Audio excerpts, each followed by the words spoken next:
You're listening to Tumbleweird.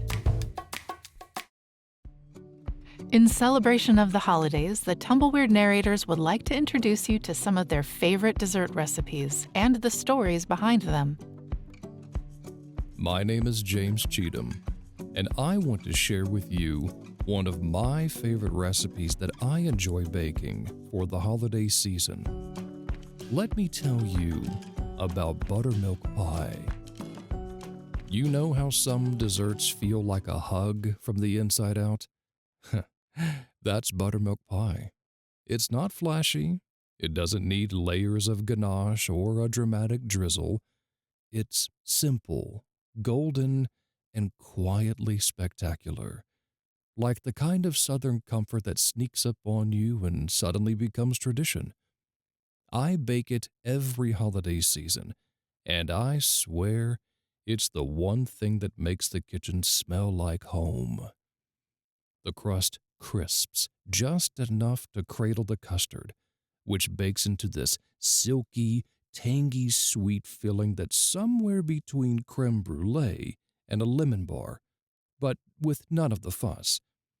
The top gets this delicate, crackly sugar crust, and when you cut into it, ooh, the slice holds like a dream. The flavor? Imagine vanilla, a whisper of citrus, and that unmistakable buttermilk twang that makes your taste buds perk up. It's not overly sweet, which means you can actually taste the richness of the eggs and the butter. And it's the kind of pie that makes people pause mid-bite and go, "Wait, what is this?" I usually serve it chilled with just a dusting of powdered sugar or a dollop of whipped cream if I'm feeling fancy. But honestly, it doesn't need anything. It's the kind of pie that tells its own story. And I'm going to share that story with you right now. So here are the ingredients that you're going to need to make your own buttermilk pie. First, get a 9-inch pie crust, unbaked, and you can get this from the store or you can make the pie crust yourself. Either way is fine. You're going to need 1.5 cups of granulated sugar, 3 tablespoons of all-purpose flour, 3 large eggs, 1 cup of buttermilk, half a cup of unsalted butter, melted and slightly cooled. Make sure you do this before you do anything else, that way the butter has plenty of time to cool down. 1 tablespoon of lemon juice. This step is optional, but I highly recommend it, especially if you want that brightness added to your pie. 1 teaspoon of vanilla extract. 1/4 teaspoon of ground nutmeg. This step is also optional, but just like the lemon juice, I highly recommend adding in the nutmeg because this will bring that layer of warmth that's just at the right level for your pie. And then finally, a pinch of salt. When you have all the ingredients that you need, the first thing you're going to do is preheat the oven to 350 degrees or 175 degrees centigrade if you're living outside the United States. Place your pie crust into a 9-inch pie dish, and you can crimp the edges if you're feeling fancy.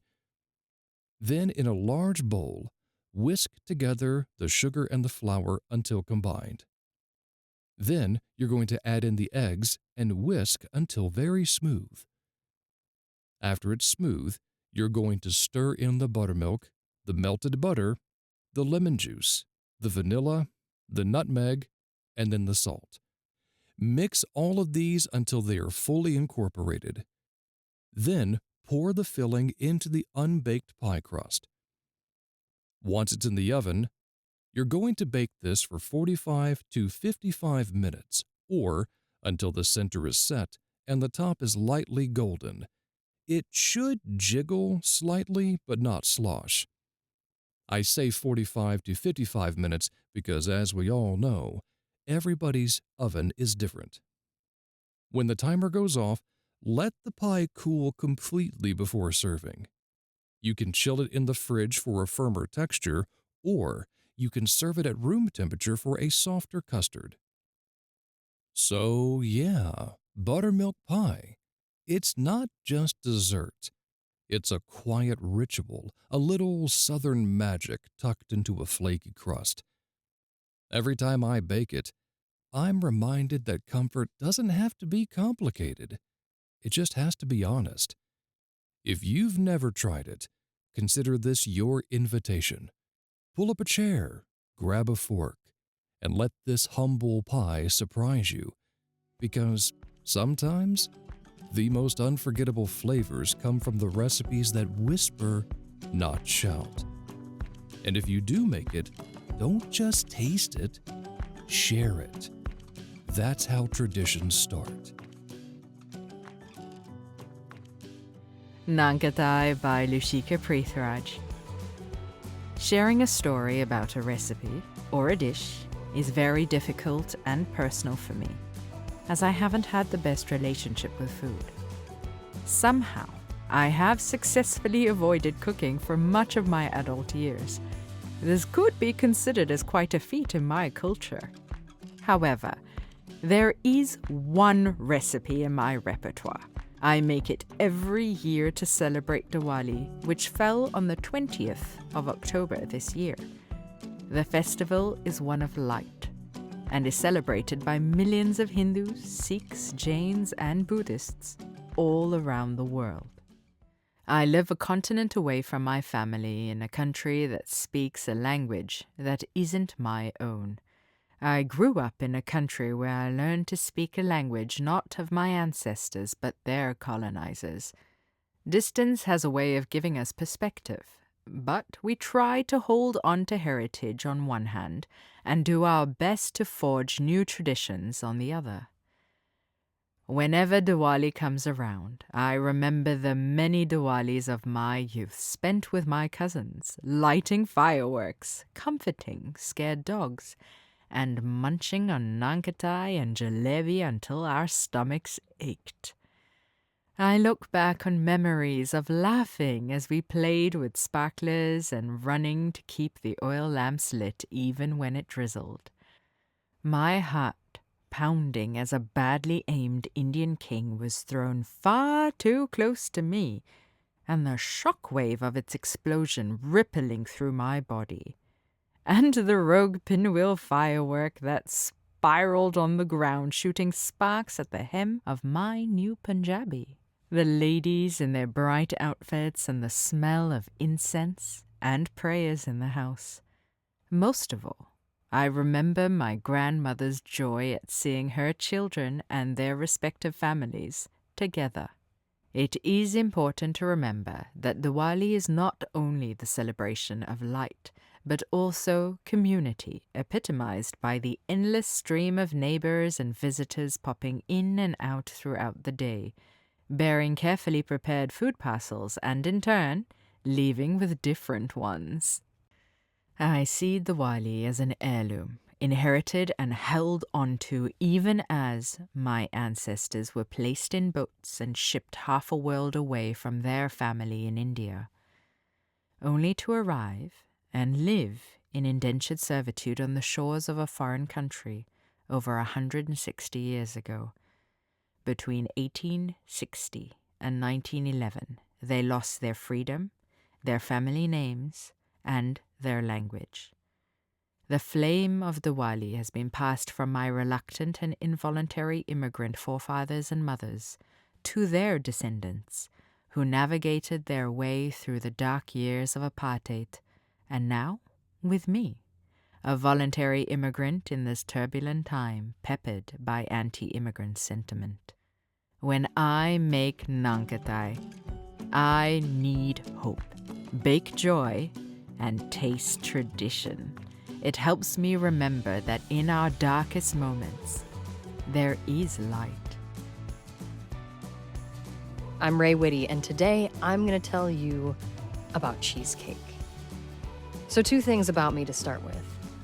1, growing up, food wasn't my family's love language. It was our only language. Like, you could speak hate with food and you could speak love with food. It didn't matter. There was food involved.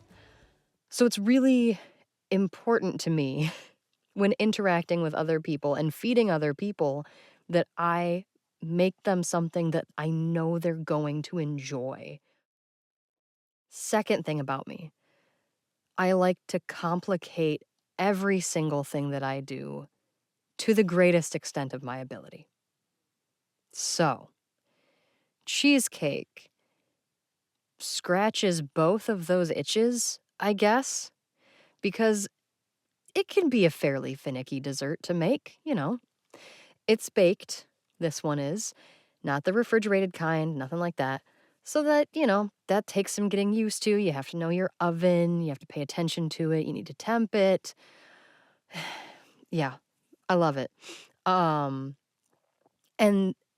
it's even further complicated by the fact that when I go to a gathering, I make a plain cheesecake, but I make, I don't know, somewhere between 3 and 5 sauces to accompany it based on whoever I know is going to be there and what some of their favorite flavors are that I've just kind of picked up and stored in my memory to be able to cater to their palate. Yep, I told you. So anyway, some of the sauces that I've done in the past that, you know, I really, really enjoyed were a cranberry apple cider reduction that was just phenomenal on cheesecake. A peppermint sauce. That one was for like a Christmas time gathering with family and friends. And, you know, everybody likes mint and chocolate.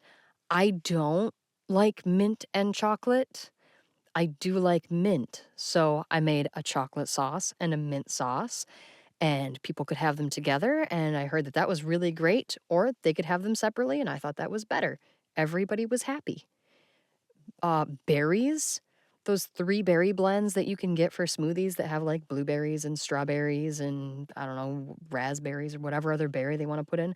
Those cook down beautifully. And if you have someone like my wife who has a retainer and doesn't want seeds, you can, you know, just take a couple extra hours of your day and run that through a sieve. And then it makes this delicious, super smooth berry sauce that goes wonderfully with cheesecake. And that way, everyone can have something that's their favorite thing to eat on cheesecake. And when you make the cheesecake, make sure that before you get started, you take out your cream cheese, your eggs, and your heavy cream.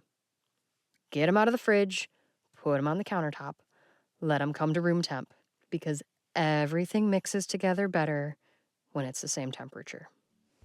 So, I hope you try this recipe. I hope you love it.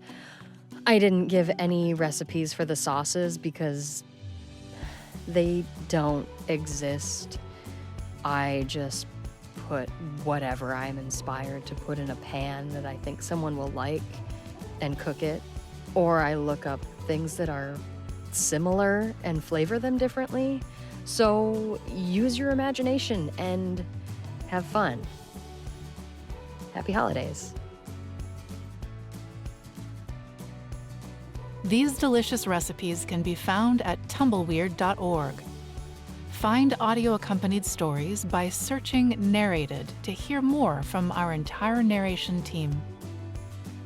Tumbleweird. Positively weird, never timid. Thank you for listening.